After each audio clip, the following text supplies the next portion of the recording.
15th of June 2021. Coming to you live from our studio in Nigeria. This is Breakfast Central.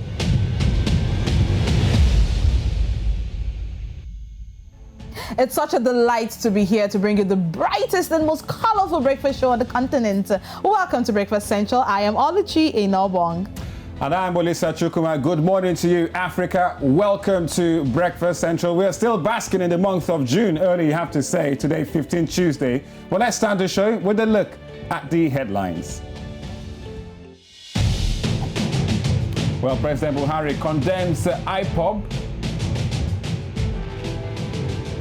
And Tanzania is set to legalize digital currency.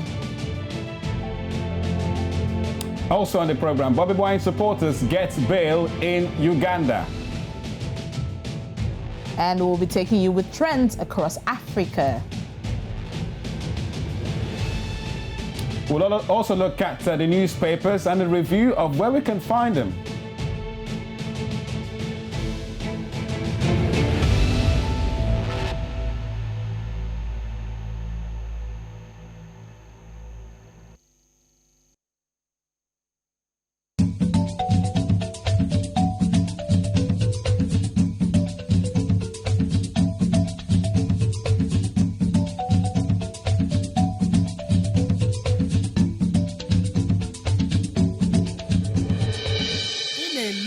New Central TV.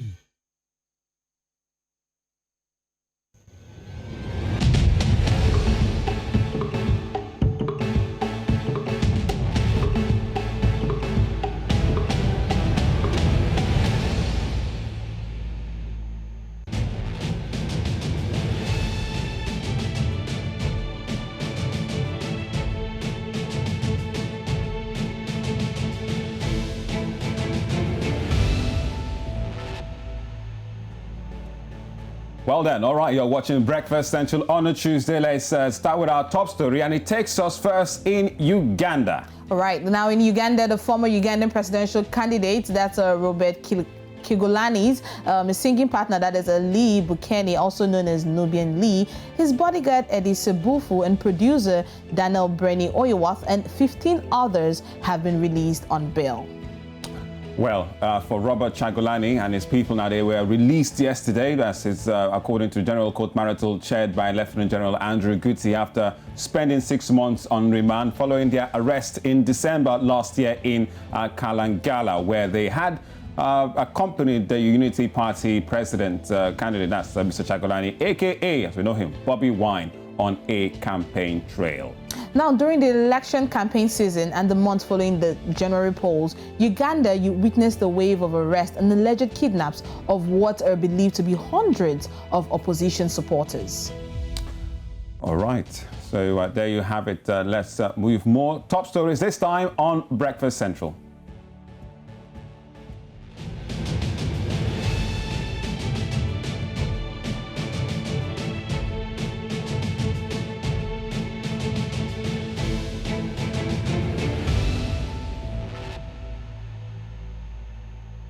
Okay, well, moving now to West Africa, Nigeria, where the President Muhammadu Buhari has described the indigenous people of Biafra clamoring for secession as a dot in the circle that has nowhere to go.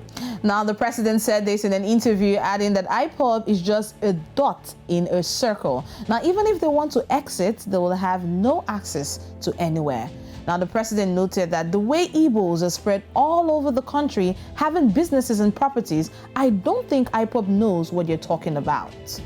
Well, those are the president's own comments. Now, further comments reiterated by the president in a statement that IPOB members will be treated in the, quote, language they understand. And this clearly is a follow-up to that, and really fueled lots of anxiety and a bit of angst amongst Nigerians, and not just people from the east. And at the time when that report came out, I mean, when it was put on social media, it was on Twitter, prior to when Twitter was banned, and it got a lot of comments, and a lot of people reported that tweet, and that was what brought about the tweet being brought down. And the Minister of Information, Lai Mohammed, had to come out and give his own statement on that. And a lot of Nigerians at that point, and even people in diaspora and beyond the African continent, saw that tweet and felt it was a way, it was a strong language to use for Nigerians if you're looking at the IPOB people. And at this point in time, that's not such a body language that should be given out from the presidency. Now, his latest comments come after that, language understand tweet, but this was given during the interview of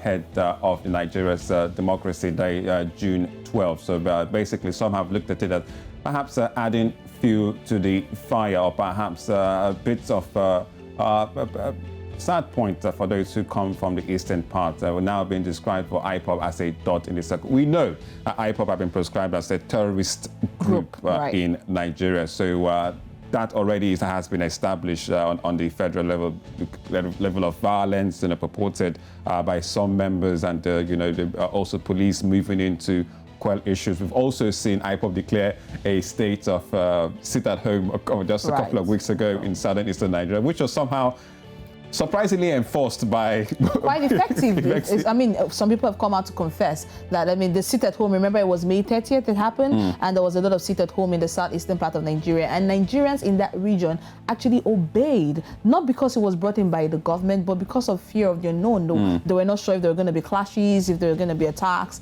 and people sat at home with the fear of the unknown in their minds. But looking at IPOB and looking at the fact that they have been declared terrorists by the president of Nigeria, people are beginning to ask. And they've been, I mean, and they have been given asylum from other countries. I mean, some other countries actually came out and said, okay, you can come to our country and we'll see what we can do about that. But right now, Nigerians and people are asking, is this the right body language that the government should be giving its people at this sensitive time, quote unquote, with everything that's happening in the country? All right, so there've also been talks about perhaps a conference perhaps to hold, because there have been certain groups now clamoring for a conference. But it's not the first time in Nigeria that we've heard of sovereign national conferences, people coming together to come out, lay down their aggrievement and to say what is the trouble that they are facing. Because it looks like with the president now mentioning IPOB, yes, he's condemning all the attacks or reported attacks coming from IPOB, condemning any activities of negativity from them, but also describing them as a dot in the circle. Many might ask, perhaps it does validate their presence and existence within Nigeria. I mean, there are certain dots that are that are more or less nothing, but this dot in particular is quite worrisome. And for the government to actually come out and address it. A very visible dot. Very visible. I mean, it might look quite infinitesimal, as it were, but it's quite worrisome at this point. All right, so we have political analyst returning to breakfast this morning with us, Dr. Inemeka Obiarere. Dr. Inemeka, good morning to you. Welcome back to Breakfast Central. Thanks for having me. All right, Dr. Inemeka, the president's statement is one that raises eyebrows. What exactly are your reactions? It's a very straightforward thing. The president is not the one that is contentious. The president is a straight shooter. He's not one that is diplomatic in the use of language. He says it the way he feels it, without minding whose ox is God. What the president, Mr. President, said is not new. It's something that he has put into action since 2015, May 29, 2015. He stated it clearly that he is for the 97% and the 5% is against. And unfortunately, IPOB belongs to the 5%. And interestingly, IPOB is not an entity that controls any geographical location in the southeast or in Alibo. IPOB is just like any other agitation organization like the Omo Oduduwa group and all the rest of them. And what he said was very unfortunate. Remember, IPOB does not control any geographical location in the southeast. IPOB is not in charge of any government in the southeast. So saying that IPOB is a dot is an ethical way of saying that Ndibo are a dot in the landscape of Nigeria, but it's very unfortunate. Anyway, it's a compliment if you look at it in the right sense of it, because the dot is actually what connects everything. Without the dot, nothing exists. This is not the first time the president is coming out to make comments about IPOB. Back in September 2017, the group was declared a terrorist organization. And what do you think, the reasons are for the president's, latest comments? Don't forget his comments were what led, and tweets were what led to the Twitter ban in Nigeria in the first place, where he clearly used the language, used the term language they understand, which didn't really go well with many Nigerians, not least people from the East. To be very honest, like I said earlier on, he's an unpretentious person. In fact, I actually like his kind of person. He's the kind of person that you know where he stands on matters at any point in time. He's not like the typical politician that will be biting you and still be smiling with you. He has stated his mind. He has always shown a disdain and a dislike for the particular group of people in Nigeria. I don't know if you recall, if you search through the net, you will hear there was a 4-minute video clip of by Fane Kayode, where he narrated his encounter with Mr. President and what he told him concerning the Igbos. He has been bearing a grudge since 1960s. A grudge that is over 50 years old, and he's still the president. But unfortunately, he has not yet realized that. Are these grudges really validated? Can they really be attributed to President Buhari as grudges? Is it a grudge against? Many might say, well, perhaps not. Perhaps he's just being the president for everyone, speaking for every Nigerian about agitations going down in the southeast. The truth of the matter is, he's speaking his mind. He's not speaking for every Nigerian. If you look at the mind, if you do a referendum today, 90% of Nigerians want total restructuring. And what is the agitation of IPOB? IPOB is saying they want a country that is run under a fair, just, and egalitarian environment. And it's just agitation. In fact, let me tell you, every Nigerian in the real sense of it desire a change from the status quo. We have said this thing clearly. If you do a referendum today, from the northwest to the northeast to the north central to the southwest, southeast, south, 90% of Nigerians want us to go back to the 1960 constitutional framework, where we had resource control, autonomy of the regions, regional police, resource and fiscal federalism. At a time where we had civil servant politicians being part-time, they retain their main job and then goes to politics as a part-time. It was not a means of livelihood like what we have today. So the agitation, if the president must come down from his eyes and engage some of this, what you see simmering drawing Nigeria up are people agitating for a fair, justiciable and egalitarian society. The leader of IPOB, Mazen Nnamdi, have said it. He even told the Igbo leaders when they met with him in 2017, if there is justice in place, if we go back to what we used to be, what was agreed to by our forefathers before the military guys came in and scattered everything, everybody will be at peace. And I say it, there can be no sustainable peace without justice, without fairness, without equity, without equality. A situation where somebody shared something the other day, innocent protester, you surf through the internet, you will see military men and police hugging and doing selfies with bandits behind AK-47. But you see the same military men and police hitting and killing innocent protesters. We saw it in NSAS. We saw it in June 12. Right, Dr. Nemeka, at this point in time, people are coming out and they're asking a lot of questions. Now, you made mention of him coming down, the president coming down from his high horse and engaging the people. Do you think that paying attention to his choice of words is what we need to focus on, rather than getting into action and giving Nigeria a lasting solution that will take us out of the mayhem that we found ourselves in? The president's choice of words is actually amplified by his actions. We've seen it. It's clearly a president that provides amnesty, rehabilitation for killer terrorists, for bandits, for murderers, for kidnappers. They will collect the money, they will go back and kidnap more, and then he will be appealing to them. And the same president that sends his army and police to kill unarmed protesters. You saw what happened in Ojota, June 12th, innocent protest, govern well, and they send the army, brutalizing, destroying innocent citizens bearing flag. It is so unfortunate. Honestly speaking, Nigeria is a country that has so much potentials. If only our leaders will understand this simple fact, they are employees. They are there by the grace and the mercy and of the people. They were not there. They did not get to that place through the barrel of the gun. So an employee should listen to the voice of the employers. Nigerians are saying, help us to build a just, fair, and equitable society. And they are not doing it. It's so unfortunate. Dr. Nemeka, before we let you go, some have described the actions and perhaps latest words from the president as one that could cause, unrest in certain parts of the nation. And we know right now that insecurity is the bane of the everyday existence of Nigerians from the south, northwest, even to the southeast. So how does this really help our security challenges in the country going forward? Does this comments really help? To be very honest, the security men, our security agents are overwhelmed.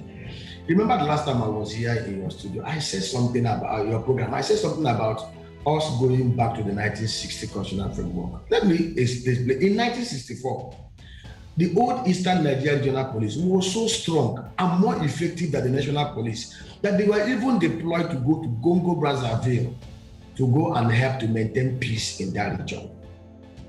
Before 1970, we never had anything like armed robbery. Go and check the history of Nigeria. The incidents of armed robbery, banditry, killing started in the 1970s to the 80s to the 90s. Before 1970, there was no single case of armed robbery anywhere in Nigeria. Go and check your history. Because we had regional police, community policing, regional policing. Those who live in a society can actually protect themselves more than those. Somebody from Zamfara State, you post him to Yenegoa to go and protect the Greeks. He does not know anybody in that place. All right, so you're not advocating for state. You're not advocating for state policing now. You're advocating for some like of regional communities. Policing. Well, we are seeing something like that with the Amotek, if I'm not mistaken, initiative in the southwest. Let me tell you, let us stop fooling ourselves. To be honest with you, Amotek with pump action, with double barrel gun, facing a Fulani militia with AK-47, rocket-propelled grenade, and whatever you have. If we set up a state police approved by law, if we devolve power and responsibility to the other units, just like we have in 1960, and the states are allowed to equip their state police force with the kind of weaponry that the bandits have, in 1 month we will flush them out. Wow. Wow. All right. Pump action or double barrel gun. You be chasing a man with at what cost? Such artillery within not necessarily military or paramilitary setups to fight these insurgents. At what cost, Dr. Nemeka? That's what people will be asking. At what cost to lives and property, cost of ammunition. It was the Bangladesh regime that destroyed the Nigerian police force. Before Bangladesh, the Nigerian mobile police force was so strong that they could actually match the army, weapon to weapon. They maintain peace. Well, we don't want to arm our police system. We don't want to have a militarized police on the streets, do we? This is Nigeria. It's a free country. You don't understand. They are not supposed to be in the streets. I am simply saying, if you equip Amatokun with the same kind of weaponry that the bandits carry, Amatokun will enter into the forest where they are. All right. And flush them out. All right, Dr. Nemeka, thank you so much. We are pressed for time, but thank you so much for being on the Breakfast Central this morning. Thank you very much. Thank you so much.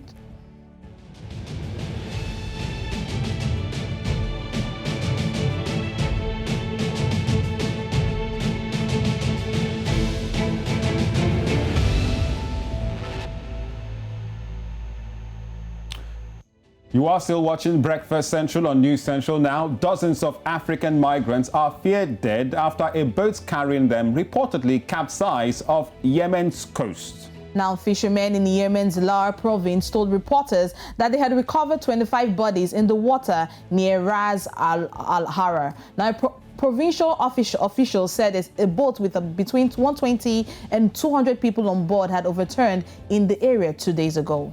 Quite a sad story now. The International Organization for Migration, which is the IOM, said it was verifying reports that a vessel carrying a large number of migrants had sunk. Now, the IOM statement says the teams are on the ground and ready to respond to the needs of survivors. So there you have it for that one. Between 160 to 200 African migrants are reported dead in that boat capsized off the coast in Yemen. It's quite unfortunate at this point in time. But we will still see people who are trying to cross borders, cross the rivers, cross the oceans just to look for greener pastures. It makes people wonder. Term, greener pastures, how green? Really? Well, no matter what you tell them, they feel it's always green on the other side, not until they have landed and they've seen that it's actually not so green unless you water the parts that you're in. But we're looking for a time where in Africa we can say, you know, African migrants don't get killed or get caught in a boat mishap. And must it always be, you know, African migrants? You know, because it means there's a lot to be done, you know, within ourselves for Africa by Africans. Yeah, our leaders have a lot of questions to answer and a lot of action to take to better the continent. All right, you're still watching Breakfast Central on News Central TV. Let's now bring you a review of the newspapers for today, Wednesday, I beg your pardon, Tuesday, 15th of June, 2021.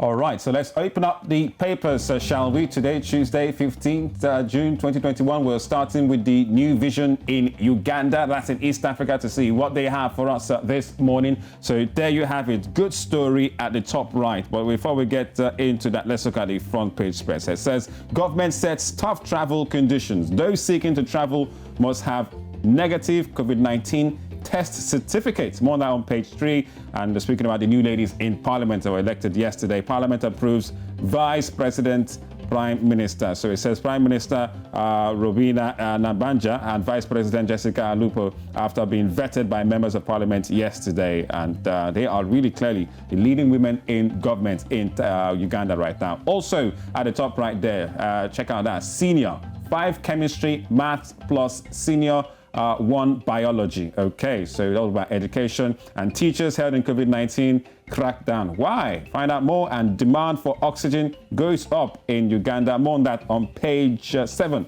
of today's Uganda's New Vision paper. All right, from Uganda, we're moving to the Citizen. That's in Tanzania this morning. Looking at the Citizen newspaper, we have quite a lot to give out. Now, the very big one we have here is how Tanzania missed out on 23 trillion shilling edible oil business.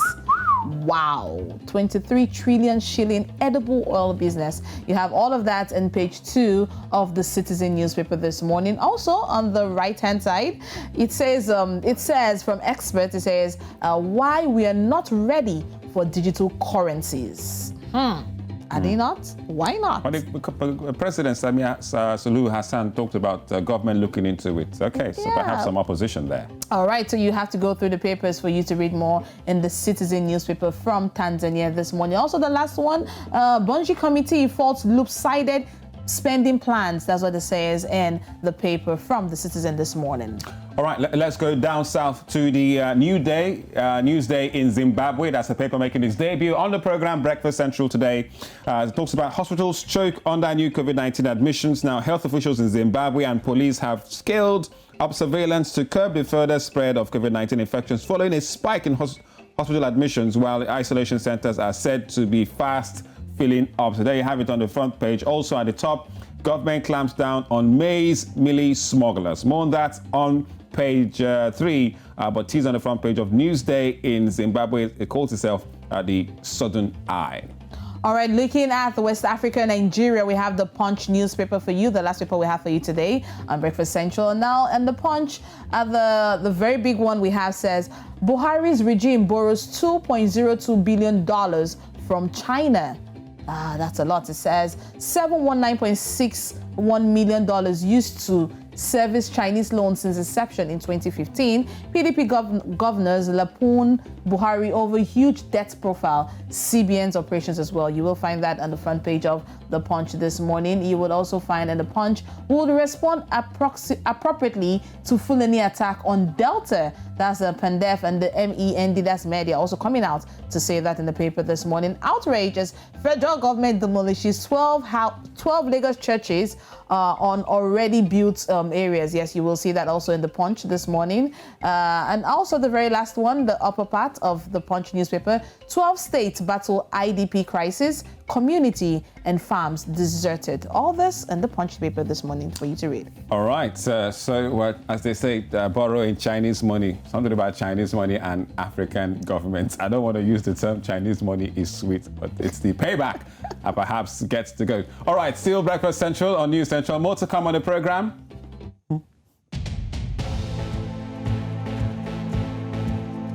Well, Sierra Leone versus Benin AFCON qualifier delayed again because of COVID-19.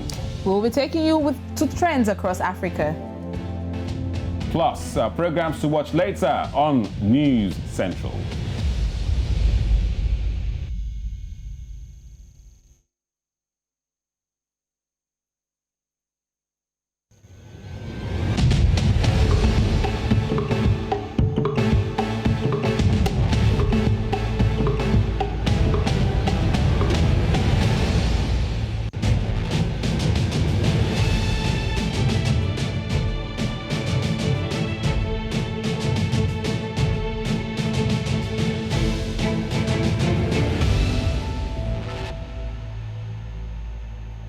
All right, you're still on Breakfast Central. Now we are moving to business, where Bitcoin has received a major boost after Tanzania's President Samia Suluhu Hassan urged the country to prepare to adopt the cryptocurrency. Now, from what we're saying, her speech in Mwanza yesterday came a few days after El Salvador announced it had adopted Bitcoin as a legal tender. Wow, what a one. And the President of Tanzania, Suluhu Hassan Samia, told financial chiefs in our country yesterday to prepare for cryptocurrency, saying that the age of crypto and blockchain was dawning, and she urged her country to pave the way for change. So that's one of the big stories this morning in Tanzania from yesterday when she came out and made that speech, Samia Suluhu Hassan. Many have looked at it as perhaps a change of gear from the former president, now late former president of the country, and perhaps seen as a new reforms. And this also comes after a couple of weeks when a country like Nigeria instructed its central bank to basically ban all sorts of crypto transactions trading. So it's clearly one of the major, discussions, business-wise in Africa this morning. Bitcoin, and Tanzania is saying, let's look into it. Well, while some people are considering looking into it in Tanzania, some experts have come out to say it's actually suicidal for Tanzania to actually consider it as a legal tender at this point in time. Looking at the economy and looking at the way I'm not sure if we can get it to legal tender. Maybe we might not get full El Salvador to become legal tender, where you actually use it in banks and also for trading. But it is a positive look at to say, look, we're an African country. We are involved in trade. We are going to be doing trade. We have young people who use this technology to go carry out trade. Why don't we, the Bank of Tanzania, look at it, from a central point? Well, you actually have a point from there, looking at it and studying it and trying to have an understanding on how it works. And that's another reason why some people have come out to say, rather than in Nigeria, where we had a lot of people that were being arrested for having cryptocurrency transactions, rather than arrest these people, why not call them, find out how they've been able to be so successful at this, and utilize it, tap into it, because we never can tell. That seemed to be the way other countries are moving. I mean, let's not forget the Tesla CEO company, the owner came out and also at some point gave an upper hand and gave a very full thumbs up in terms of cryptocurrency before there was a turnaround in that statement. But the fact that he even came out and gave that thumbs up in terms of cryptocurrency, a lot of people are beginning to consider it as a new way to go. If the developed, quote-unquote, developed countries are actually accepting it, as it were, I think it's high time Africa as a continent needs to find a way to understand how it works and also join in this. All right, so the big question is, how are Tanzanians receiving these latest comments from their president, Samia Suluhu Hassan, who she's told them to look into the future of finance with bitcoins and cryptocurrencies. Tanzanians would love to know their thoughts about it. Also, some experts, just like we talked about this morning when we took the paper of the citizen in Tanzania, they've said that engaging in cryptos perhaps will be societal, because African leaders everywhere have been skeptical about digital currency. And not quite long ago, we saw a decision by Nigeria Central Bank issuing statements, on Bitcoin. So the question is, after Tanzania, and should they adopt cryptocurrency, or perhaps maybe go full El Salvador and make it a legal tender? Will we see another African country following the same tone? But since coming on, Samia Suluhu Hassan has clearly brought a lot of changes and reform to the government in Tanzania. Right. Okay. While we wait and see how that unfolds, because I'm interested in this. Anything that has to do with business and money, I am on for it full time. I need to see how this works, because a lot of people have been skeptical. In fact, when there was a ban in Nigeria, some people were pretty excited and said, I told you that it was not going to work. I told you this is 419, as it were, not understanding how it really works. It's really not. I guess it's all about perception, right? And it starts right from the very top of government. If a president can come out and say, let's look into it, and let's see how we can adopt it for a country. You never know. It might be other countries, following suit. It might be, and Tanzania, one of the big countries in the East African bloc. You never, and maybe if you have a country from West Africa, Southern Africa, North Africa, we'll just have to catch up. Right then, still Breakfast Central with Olisa and Oluchi. Up next, it will be time for Trend Wave. We've got Lizzie standing by right after this.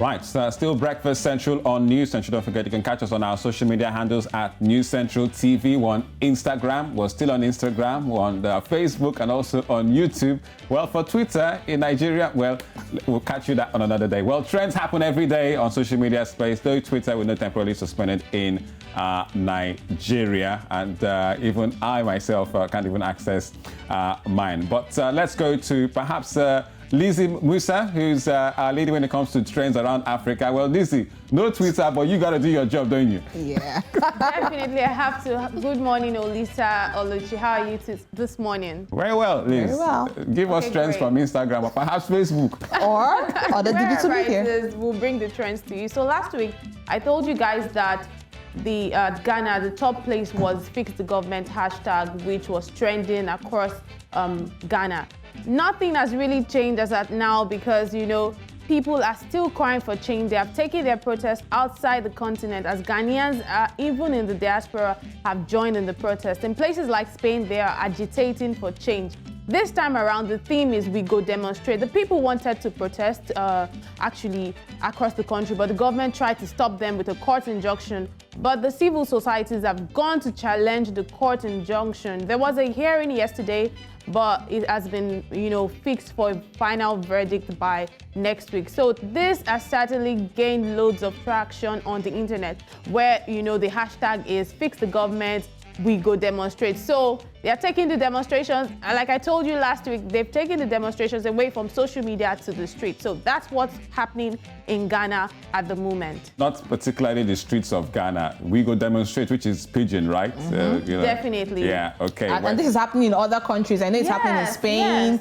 Other Ghanaians in diaspora are actually giving out and also coming out to demonstrate. Yeah, they are. That's to tell you how passionate they are about this issue, because these things have been ongoing for quite a while now, the lack of good governance and all that. So people definitely want change. And I can tell you that this is something that it's not just Ghana at the moment, right? It's not just Ghana, it's also Nigeria. So many African countries are not citizens are not satisfied with the level of governance that they're getting. So I think they have to take it to the streets, because social media cannot just. But the good thing about social media, it helps you start the cries, and then you will now take your energy out to the streets. But Twitter is still open in Ghana. Oh, I forgot. That's where Jack's office is. Definitely, right? That's his head office. It's still very much open in Ghana. Okay, all right. Yeah, so I've tried to avoid talking about this, but it's easily the hottest trend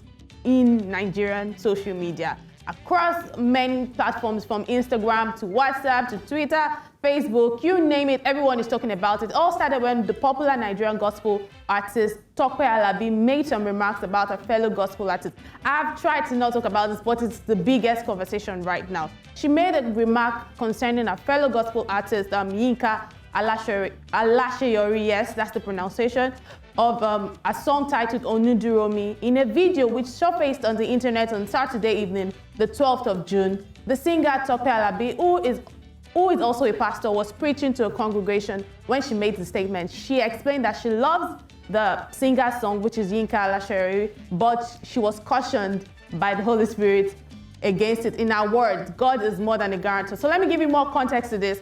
So the name of the song, Oniduro, the meaning, it's a Yoruba word, right? The meaning is guarantor. So Tope comes on, addressing our congregation and says that it's more than, God is more than a guarantor. So this is strong because of course it's religious. So, but it's gotten everybody talking. I mean, you name it, WhatsApp, Twitter, everybody. It's easily the biggest thing right now because people are saying, it? Yes, oh my gosh. It is because people are saying, where have I been? I mean, people have been in different camps, Elizabeth, right? People have been going in different camps, following this person. What made you the, assistant Holy Spirit to tell someone what or who they should call their God? She says that he is more than just a guarantor, is much more. And people are now, even gospel artists are saying they've come in solidarity for the other singer, which is the Alasheri. Meanwhile, even before Saturday, trust me, Olisa and Oluchi, I never even knew the song. I didn't even know that artist. But this thing has given a lot of, engagement on our social media, lots of followers. And I tell you, it's good publicity for her. Here is a video from a popular gospel artist, Larry Teriba. Let's watch this.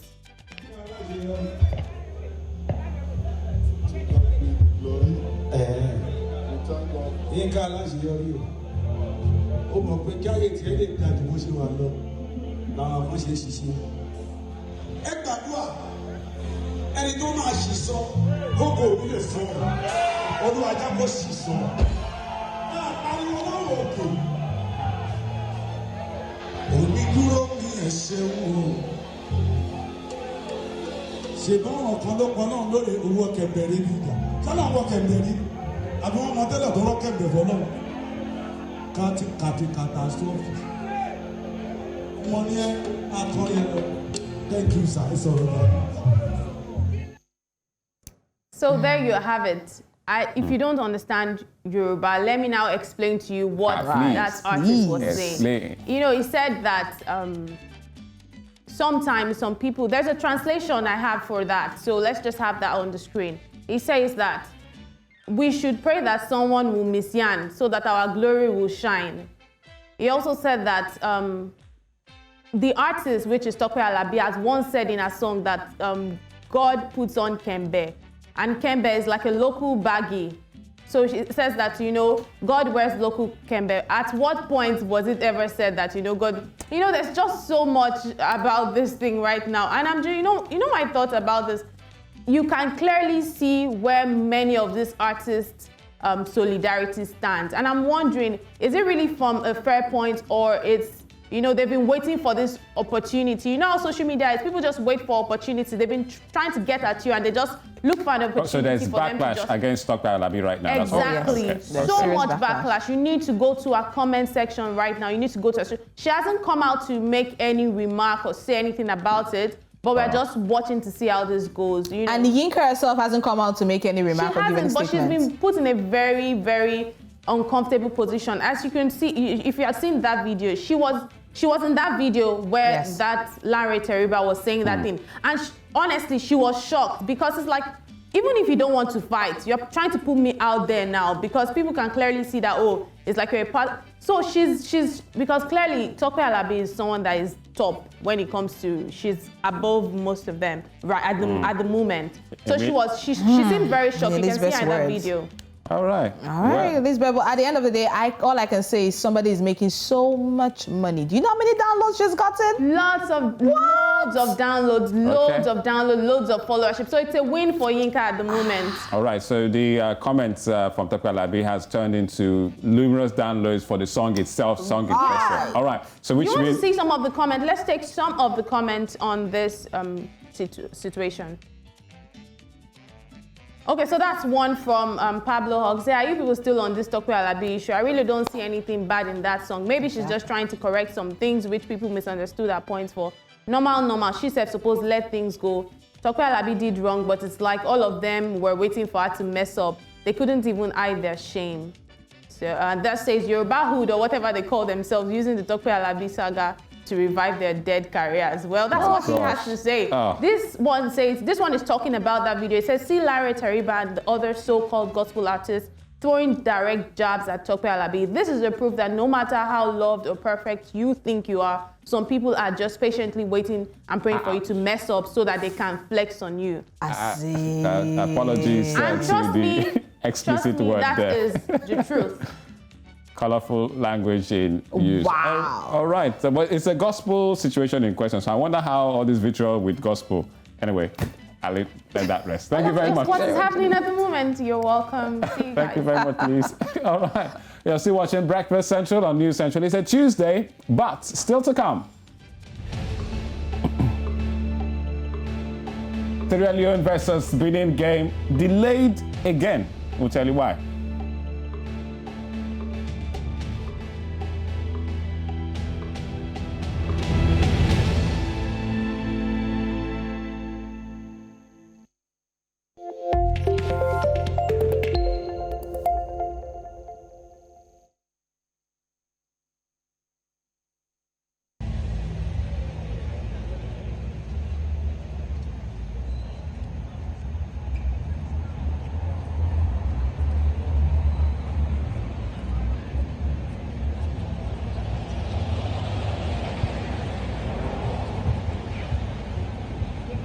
Oh my gosh, what was that?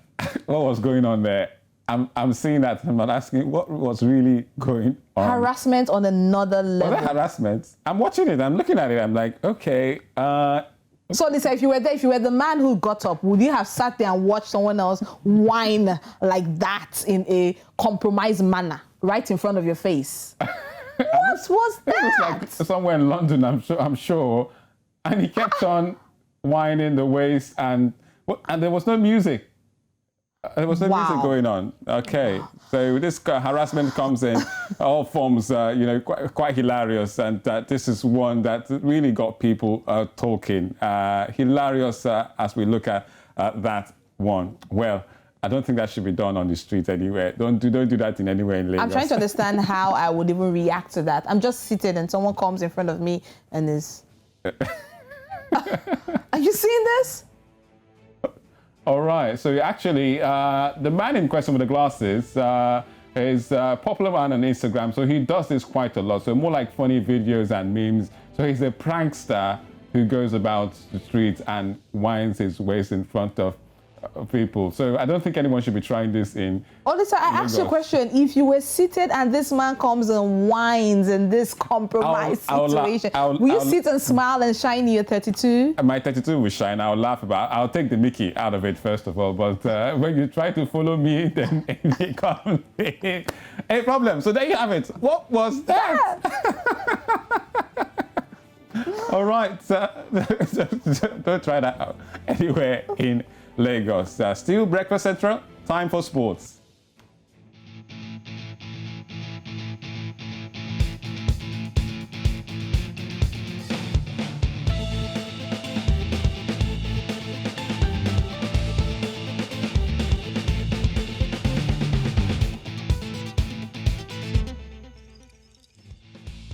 All right, time for some sports now. Big news from yesterday when it comes to the delayed AFCON qualifiers from Group F. Nigeria's qualified from that group, but there's still one match in Group F that's still giving everyone issues. They're not qualified yet because the match was delayed after COVID-19 issues back in March. And yesterday, which was supposed to be played again, another issue. It was delayed yet again after 6 players were reportedly tested positive for COVID-19 between Sierra Leone and Benin Republic. And CAF have come out to say that the match should then be moved to today again. So I'm waiting to see if this match between Sierra Leone and Benin Republic will go on. So, well, in terms of the permutations, Sierra Leone need a win to qualify, while a draw will do for Benin Republic. Nigeria has qualified. They're waiting for any one of these two. And the match has been taken to a neutral venue, Conakry, so that there will not be issues. But we're still having COVID-19 issues. And CAF have said this match must go on today since it didn't go on yesterday. So not about them. We'll see how it goes. All right, to Copa America, and one man for Argentina, Lionel Messi, was on the score sheet yet again for Argentina as they had a 1-1 draw against Chile. Messi scored a fantastic free kick. Although they drew the match, the likes of Eduardo Vargas equalized after a penalty was saved from Arturo Vidal. So there you have it, 1-1 between Chile and Paraguay. And, well, that team, Argentina, while Paraguay are defeating their opponents 3-1. And that's it on sports right here. More to come later on In the Game. All right, before we go, here are some programs to expect on News Central TV today. 11 a.m. West African time, we have Business Edge. Beyond the Continent comes at 1 p.m. And at 9 p.m. West African time, we have NC Continental Prime.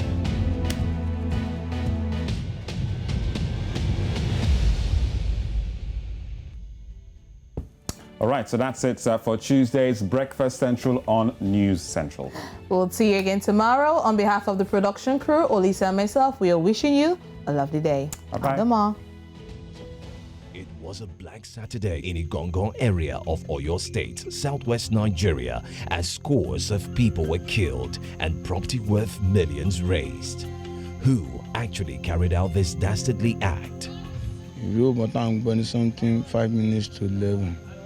Ní issue yẹn ṣẹlẹ̀ ìbọn yẹn kọ́ dún àwọn kó báyà bá àwọn èèyàn wa eré lápẹ́ àwọn pé kò ń ṣe bá àwọn èèyàn wa wọ́n tó máa délẹ̀ kejì ìbọn yẹn tún dún wọ́n tún wọnú ìgboro wọ́n bẹ̀rẹ̀ sí operate. Were some of the perpetrators apprehended? What is unique about this town? News Central's Bernard Akide took a trip round the town Igangan and brought back untold stories about the massacre. Join us on Tuesday, June 15, 2021 on NC Continental Prime by 9 p.m. West African time as we bring you exclusives on the Igangan killings. News Central, Africa First.